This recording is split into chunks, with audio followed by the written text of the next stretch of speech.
जय हिंद दोस्तों, मैं शुभम सर आर्मी क्राउन में आपका एक बार फिर से हार्दिक स्वागत करता हूं। फ्रेंड्स, आज का जो हमारा थीम है सपना भारतीय सेना का, और आपको कम समय में आर्मी क्राउन संपूर्ण तैयारी कराएगा। ठीक है फ्रेंड्स, तो बने रहिए अंत तक। सुपर 20 क्वेश्चन मैं लेके आया हूं जो कि बहुत ही बेहतरीन है। तो फ्रेंड्स, बढ़ते हैं पहले क्वेश्चन की तरफ। पहला क्वेश्चन है, भारत के वायुसेना में प्रथम महिला पायलट कौन थी? भारत के वायुसेना में प्रथम महिला पायलट कौन थी? तो फ्रेंड्स, इसका सही जवाब हो जाएगा ए, हरिता कौर दयाल। हरिता कौर दयाल भारतीय वायुसेना की प्रथम महिला पायलट थी। ठीक है फ्रेंड्स, अब बात करते हैं और ऑप्शन की। तो दुर्बा बनर्जी, दुर्बा बनर्जी प्रथम महिला एयरबस पायलट थी भारत की। प्रथम महिला एयरबस एयरबस पायलट थी। और सुषमा चावला की बात करें तो सुषमा चावला प्रथम महिला चेयरमैन थी। प्रथम महिला चेयरमैन, प्रथम महिला चेयरमैन सुषमा चावला थी। और बात करते हैं तारा चेरियन की। तो तारा चेरियन थी प्रथम महिला मेयर थी। प्रथम महिला मेयर तारा चेरियन थी। तो फ्रेंड्स, भारत की वायुसेना की प्रथम महिला पायलट हरिता कौर दयाल थी। दुर्गा बनर्जी प्रथम महिला एयरबस पायलट थी। सुषमा चावला प्रथम महिला चेयरमैन थी। और तारा चेरियन प्रथम महिला मेयर थी। बढ़ते हैं नेक्स्ट क्वेश्चन की तरफ। नेक्स्ट क्वेश्चन है, भारतीय अंतरिक्ष अनुसंधान संगठन की स्थापना कब हुई? पूछ रहा है भारतीय अंतरिक्ष अनुसंधान संगठन मतलब इसरो, इसरो की स्थापना कब हुई थी? तो इसरो की स्थापना फ्रेंड्स हुई थी 15 अगस्त 1969 को, जो कि ए आपका सही जवाब हो जाएगा। भारतीय अंतरिक्ष अनुसंधान संगठन इसरो की स्थापना 15 अगस्त 1969 को हुई थी। बढ़ते हैं नेक्स्ट क्वेश्चन की तरफ। नेक्स्ट क्वेश्चन है, जीवाणु की खोज किसने की? जीवाणु की खोज किसने की? तो फ्रेंड, इसका सही जवाब हो जाएगा जीवाणु की खोज लीवेन हाक ने की थी, जो कि सी आपका राइट आंसर हो जाएगा। लीवेन हाक ने की थी। और रॉबर्ट हुक की बात करें तो रॉबर्ट हुक ने कोशिका सिद्धांत का प्रतिपादन किया था। रॉबर्ट हुक ने कोशिका सिद्धांत का प्रतिपादन किया था। लुई पाश्चर ने रेबीज के टीके का आविष्कार किया था। रेबीज के टीका का आविष्कार लुई पाश्चर ने किया था। और ल्यूएन हाक ने जीवाणु की खोज की थी, जो आपकी आपका सी सही जवाब हो जाएगा। बढ़ते हैं नेक्स्ट क्वेश्चन की तरफ। नेक्स्ट क्वेश्चन है, उत्तर प्रदेश में लोकसभा की कितनी सीटें हैं? तो फ्रेंड्स, उत्तर प्रदेश में लोकसभा की 80 सीटें हैं, जो कि ए आपका सही जवाब हो जाएगा। उत्तर प्रदेश में लोकसभा की 80 सीटें हैं। और ये लोकसभा का उल्लेख मिलता है अनुच्छेद 81 में। और राज्यसभा की बात करें तो राज्यसभा की उत्तर प्रदेश में 31 सीटें हैं। राज्यसभा की 31 सीटें हैं और इसका अनुच्छेद 79 में उल्लेख मिलता है। तो फ्रेंड्स, उत्तर प्रदेश में लोकसभा कितने सीटें हैं? 80 सीटें हैं, जो कि आपका ए सही जवाब हो जाएगा। फ्रेंड्स, हमारा ये पीडीएफ के लिए आप टेलीग्राम से जुड़ सकते हैं। नीचे डिस्क्रिप्शन में टेलीग्राम का लिंक दिया हुआ है, आप वहां से सीधे सीधे जुड़ करके इसका पीडीएफ प्राप्त कर सकते हैं। बढ़ते हैं नेक्स्ट क्वेश्चन की तरफ। नेक्स्ट क्वेश्चन है, देव समाज के संस्थापक कौन थे? देव समाज के संस्थापक कौन थे? तो फ्रेंड्स, का सही जवाब हो जाएगा शिव नारायण अग्निहोत्री। देव समाज के संस्थापक शिव नारायण अग्निहोत्री थे, जो कि सी आपका सही जवाब हो जाएगा। अब बात करते हैं बात करते हैं विवेकानंद की। तो ये राष्ट्रीय युवा से संबंधित हैं। राष्ट्रीय युवा से संबंधित है स्वामी विवेकानंद जी। और दयाल दास की बात करें तो ये निरंकारी आंदोलन के संस्थापक थे। निरंकारी आंदोलन इन्होंने ही शुरू किया था, दयालदास जी ने। अब मजार हुक संबंधित है राष्ट्रवादी आंदोलन से। राष्ट्रवादी आंदोलन से संबंधित है मजार उल हक। तो देव समाज के संस्थापक शिव नारायण अग्निहोत्री थे, जो किसी आपका सही जवाब हो जाएगा। विवेकानंद राष्ट्रीय युवा से संबंधित है। दयाल दास निरंकारी आंदोलन से संबंधित है। और मजार उल हक राष्ट्रवादी आंदोलन से संबंधित हैं। तो फिर इसका सही जवाब होगा सी। बढ़ते हैं नेक्स्ट क्वेश्चन की तरफ। नेक्स्ट क्वेश्चन स्क्रीन पे, कोशिका सिद्धांत का प्रतिपादन किसने किया? कोशिका सिद्धांत का प्रतिपादन किसने किया? तो फिर इसका सही जवाब हो जाएगा, कोशिका सिद्धांत का प्रतिपादन किए थे स्लाइडेन व स्वान ने, जो कि आपका ए राइट आंसर हो जाएगा। स्लाइडेन व स्वान ने किया था। स्लाइडेन स्वान ने कोशिका सिद्धांत का प्रतिपादन किया था। बढ़ते हैं नेक्स्ट क्वेश्चन की तरफ। नेक्स्ट क्वेश्चन स्क्रीन पे, पुरानी जलोढ़ मिट्टी को क्या कहते हैं? फ्रेंड्स, बहुत ही इंपॉर्टेंट क्वेश्चन है। ये अधिकतर पेपर में पूछा गया क्वेश्चन है कि पुरानी जलोढ़ मिट्टी को क्या कहते करते हैं। तो फिर इसका सही जवाब हो जाएगा पुरानी जलोढ़ मिट्टी बांगर कहलाती है, जो कि ए आपका राइट आंसर हो जाएगा। पुरानी जलोढ़ मिट्टी बांगर कहलाती है। अब बात करते हैं नई जलोढ़ मिट्टी की, तो नई जलोढ़ मिट्टी हो जाएगी आपकी खादर, जो कि आपका बी सही हो जाएगा। तो ये नई जलोढ़ मिट्टी है। नई जलोढ़ मिट्टी खादर कहलाती है और पुरानी जलोढ़ मिट्टी बांगर कहलाती है, जो कि ए आपका सही जवाब होगा। बढ़ते हैं नेक्स्ट क्वेश्चन की तरफ। नेक्स्ट क्वेश्चन है सेरीकल्चर किससे संबंधित है?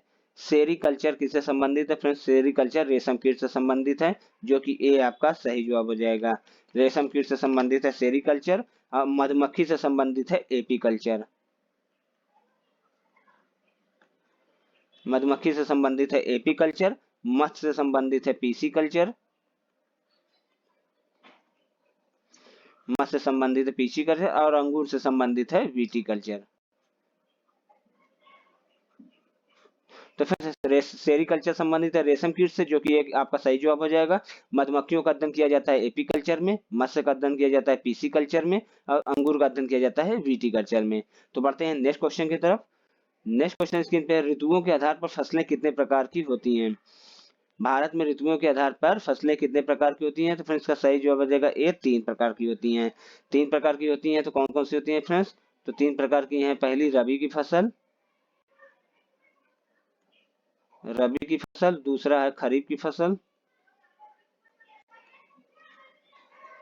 और तीसरा है गर्मा की फसल। रबी की फसल में देखते हैं कौन कौन है। तो रबी की फसल में आ जाते हैं आपके गेहूं, गेहूं, जौ, चना, मटर, सरसों इत्यादि। खरीफ की फसल की बात करें तो खरीफ की फसल में आते हैं आपके धान, गन्ना, ज्वार इत्यादि आते हैं। अब बात करते हैं गर्मा की फसल, तो गर्मा की फसल में आते हैं जैसे राई, मक्का, जूट इत्यादि आते हैं। तो फ्रेंड्स ऋतुओं के आधार पर फसलें 3 प्रकार की होती हैं, जो कि ये सही जवाब हो जाएगा। कौन कौन सी हैं? तो रबी की फसल, खरीफ की फसल और गर्मा की फसल। रबी की फसल में आ जाते हैं गेहूं, जौ, चना, मटर, सरसों। खरीफ की फसल में आ जाते हैं धान, गन्ना, ज्वार और गर्मा की फसल में आ जाते हैं राई, मक्का, जूट। बढ़ते हैं नेक्स्ट क्वेश्चन की तरफ। नेक्स्ट क्वेश्चन है अकबर ने गुजरात को मुगल साम्राज्य में कब मिलाया? तो फ्रेंड्स अकबर ने गुजरात को मुगल साम्राज्य में मिलाया 1572 में, जो कि ए आपका राइट आंसर हो जाएगा। 1572 में अकबर ने गुजरात को मुगल साम्राज्य में मिलाया था। बढ़ते हैं नेक्स्ट क्वेश्चन की तरफ। नेक्स्ट क्वेश्चन है भारत का बोस्टन किसे कहते हैं? भारत का बोस्टन किसे कहते हैं? तो फ्रेंड्स का सही जवाब हो जाएगा अहमदाबाद। अहमदाबाद सी आपका राइट आंसर हो जाएगा। इंपॉर्टेंट क्वेश्चन है फ्रेंड्स। भारत का बोस्टन अहमदाबाद को कहा जाता है, जो कि सी आपका राइट आंसर होगा। बढ़ते हैं नेक्स्ट क्वेश्चन की तरफ। नेक्स्ट क्वेश्चन है भारतीय जूट निगम की स्थापना कब हुई? भारतीय जूट निगम की स्थापना कब हुई? तो फ्रेंड्स का सही जवाब हो जाएगा ए 1971 में। इंपॉर्टेंट क्वेश्चन है फ्रेंड्स, ये इकोनॉमी का क्वेश्चन है। भारतीय जूट निगम निगम की स्थापना कब हुई? तो 1971 में, जो कि ए आपका राइट आंसर हो जाएगा। बढ़ते हैं नेक्स्ट क्वेश्चन की तरफ। नेक्स्ट क्वेश्चन है भारतीय रिजर्व बैंक का भारतीय रिजर्व बैंक कहाँ संचालन नहीं करता है? भारतीय रिजर्व बैंक कहाँ संचालन नहीं करता? तो फिर इसका सही जवाब हो जाएगा ये जम्मू कश्मीर में। जम्मू कश्मीर ऐसा स्टेट है भारत का जहां भारतीय रिजर्व बैंक अपने बैंक का संचालन नहीं करता है। ठीक है फ्रेंड्स, इंपॉर्टेंट क्वेश्चन है। जिन बच्चों को हमारा पीडीएफ चाहिए फ्रेंड्स, वो नीचे डिस्क्रिप्शन में टेलीग्राम का लिंक दिया हुआ है, आप वहां से जुड़ करके इसका पूरा पीडीएफ प्राप्त कर सकते हैं। बढ़ते हैं नेक्स्ट क्वेश्चन की तरफ। नेक्स्ट क्वेश्चन है राष्ट्रीय लेखा सांख्यिकी को कहा जाता है? राष्ट्रीय लेखा सांख्यिकी को कहा जाता है फ्रेंड्स श्वेत पत्र, जो कि ए आपका सही जवाब हो जाएगा। श्वेत पत्र कहा जाता है, भारत राष्ट्रीय लेखा सांख्यिकी को कहा जाता है। बढ़ते हैं नेक्स्ट क्वेश्चन की तरफ। नेक्स्ट क्वेश्चन है पिरामिड कहाँ स्थित है? पिरामिड कहाँ स्थित है फ्रेंड्स? तो इसका सही जवाब हो जाएगा पिरामिड मिस्र में स्थित है, जो कि ए राइट आंसर हो जाएगा। पिरामिड मिस्र में स्थित है। बढ़ते हैं नेक्स्ट क्वेश्चन की तरफ। नेक्स्ट क्वेश्चन है पोलैंड की संसद का नाम क्या है? इंपॉर्टेंट क्वेश्चन है फ्रेंड्स, क्योंकि ये जो संसद के नाम होते हैं ये जरूर पूछे जाते हैं। 1 से 2 क्वेश्चन तो आ ही जाते हैं, हर एक एग्जाम में आया हुआ है। तो पोलैंड की संसद का नाम है फ्रेंड्स सोजिम, जो कि आपका ए राइट आंसर हो जाएगा। ए आपका सही जवाब हो जाएगा सोजिम। कांग्रेस की बात करें तो कांग्रेस यूएसए की है, USA United state of America, America की संसद का नाम कांग्रेस है। बात करते हैं ड्यूमा की, तो ड्यूमा फ्रेंड्स रूस, रसिया, रसिया की संसद का नाम ड्यूमा है। पोलैंड की संसद का नाम सोजिम, जो कि ये आपका सही जवाब है। बढ़ते हैं नेक्स्ट क्वेश्चन की तरफ। नेक्स्ट क्वेश्चन है दुनिया का पुलिसमैन किसे कहते हैं। बहुत इंपॉर्टेंट क्वेश्चन स्क्रीन पे आया है फ्रेंड्स। दुनिया का पुलिसमैन किसे कहते हैं, वेरी इंपॉर्टेंट क्वेश्चन। दुनिया का पुलिसमैन कहा जाता है फ्रेंड्स सुरक्षा परिषद को, जो कि ए आपका सही जवाब हो जाएगा।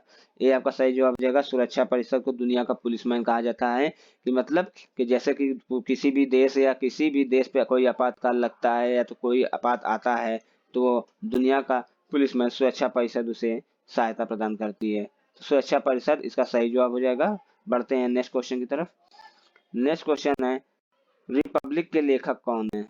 रिपब्लिक के लेखक कौन है, तो फ्रेंड्स इसका सही जवाब हो जाएगा रिपब्लिक के लेखक हैं प्लेटो, जो कि ए आपका राइट आंसर होगा।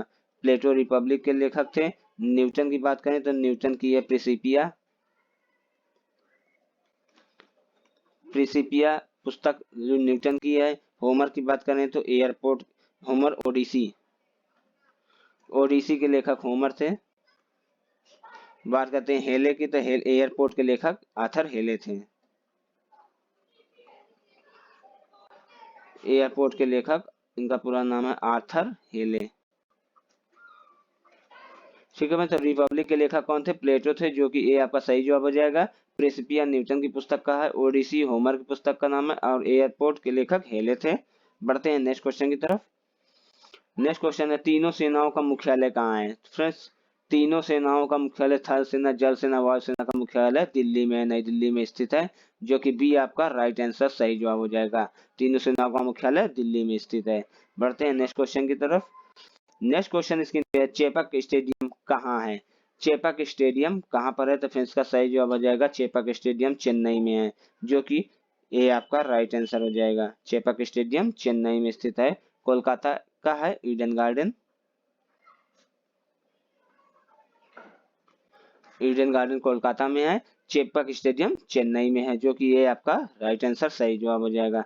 तो फ्रेंड्स आज के लिए इतना ही। उम्मीद है आपको ये सेशन बहुत ही अच्छा लगा। अगर अच्छा लगा फ्रेंड्स तो एक लाइक और एक सब्सक्राइब जरूर करिएगा। बेल आइकन को जरूर दबाइएगा फ्रेंड्स, और अपने दोस्तों में शेयर करिएगा। हमारा group number, WhatsApp group number है फ्रेंड्स 8799191206। आप व्हाट्सएप ग्रुप पर भी जुड़ सकते हैं और इसका पूरा पीडीएफ प्राप्त कर सकते हैं। नहीं तो हमारे नीचे डिस्कशन में इसका टेलीग्राम का लिंक दिया हुआ है, आप वहां से भी इसको ज्वाइन कर सकते हैं, पूरा पीडीएफ प्राप्त कर सकते हैं। तो फ्रेंड्स उम्मीद है यह सेशन आपको अच्छा लगा। आज के लिए इतना ही फ्रेंड्स। गुड नाइट, शुभ रात्रि।